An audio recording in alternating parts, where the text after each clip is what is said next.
Waheguru Ji Ka Khalsa, Waheguru Ji Ki Fateh. Welcome to this segment of Coach Gurbani's a-sabad-a-day. The passage that we are going to work on today is the first Pauri of Jup Sahib, which goes as follows. Socha soch na hovai, je sochi lakhwar, chup na hovai, je lai raha livtar, ਭੁੱਖਿਆ ਭੁੱਖ ਨ ਉਤਰੀ ਜੇ ਬੰਨਾ ਪੁਰੀਆ ਭਾਰ ਸਹਿਸ ਸਿਆਣਪਾਂ ਲੱਖ ਹੋਏ ਤਾਂ ਇੱਕ ਨ ਚੱਲੈ ਨਾਲ ਕਿਵ ਸਚਿਆਰਾ ਹੋਈਐ ਕਿਵ ਕੂੜੈ ਟੁੱਟੈ ਪਾਲ ਹੁਕਮ ਰਜਾਈ ਚੱਲਣਾ ਨਾਨਕ ਲਿਖਿਆ ਨਾਲ. So in this opening verse of the Japji, the last two lines are of significance because they set the stage for the rest of the Bani and indeed for the rest of the Guru Granth Sahib Ji. In these lines 5 and 6, Guru Nanak encapsulates the essence of Sikhi by laying out the singular purpose of human life.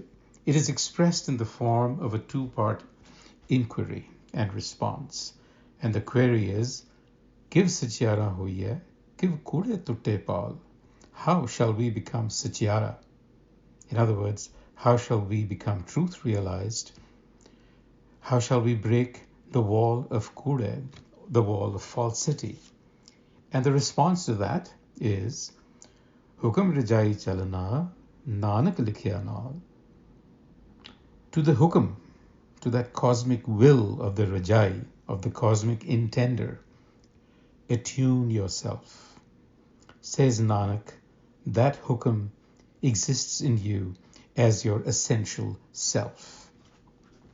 And then we turn to the first four lines, which really serve as a build-up to the central question by repeatedly negating previous religious practices as they existed during his time. So he's negating them as being ineffective in achieving the goal. Not by bathing or reasoning, socha soch, both meanings have been used. Not by silence, chupa chup. Not by fasting, pukya puk. Not by cleverness or sticking to any ideologies will the goal be achieved. So this, in a nutshell, is the central message of Pauri 1. This call and response is the foundation of Sikhi. The rest of Gurbani, as we said earlier, can be seen as an amplification and commentary on these lines. So when we look at the Pauri, what are some of the takeaways that we can carry with us? I think there are a few. First, that Satyara is the aspirational ideal, the archetype, the standard of Sikhi. Every Sikh must strive to be Satyara. Being a Satyara means literally to wear or adorn the truth. Indeed, it means to become, to embody, or to personify the truth of the Mool Mantra. The second takeaway is that the truth of the Mool Mantra expresses itself in history, in time and space, through its hukam.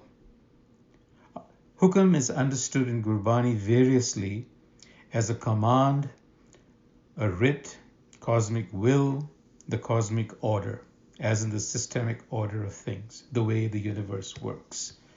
In other words, hukam is the creator. The third takeaway is that the force and power of this hukam is latent but alive in every individual, and it is seated, inscribed in the depths of our being as our essential self, our limitless potential. Nanak likhya naal, it is with you.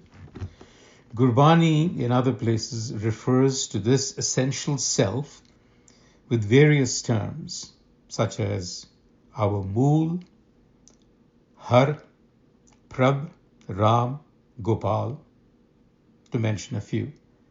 So to be a Satyara is to bring alive the force of the hukam in one's life to live in full expression of one's potential by discovering the essential self. The fourth takeaway is that we are hindered by a barrier. There is a wall of untruth or falsity, Kur-di-pal, which Guru Nanak refers to. And this wall of falsity cannot be demolished through external ritualistic practice.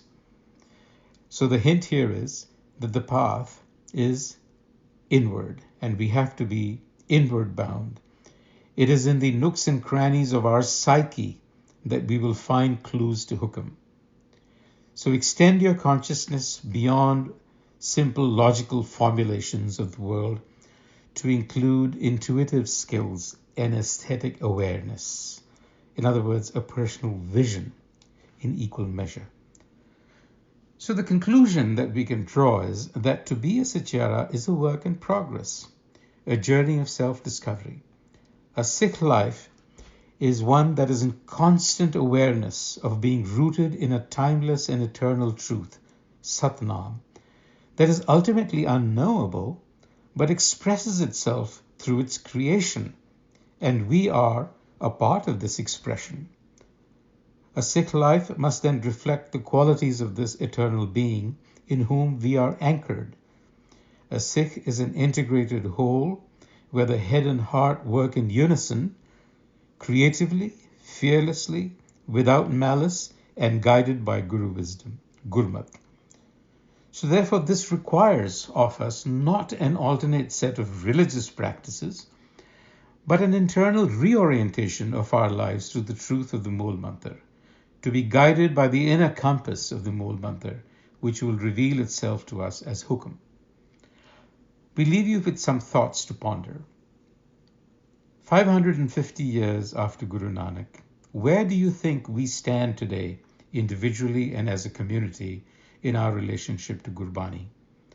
Are we still continuing the same pattern of external practices that the Guruji has instructed us to move away from? Guruji also speaks of a wall of untruth. Could this wall be a reference to external practices? Because they form habits, boundaries, and condition the mind, infecting it with bias and robbing it of innate creativity. Are we still caught up in external practices then? And lastly, does submission to Hukam mean giving up and living in placid contentment?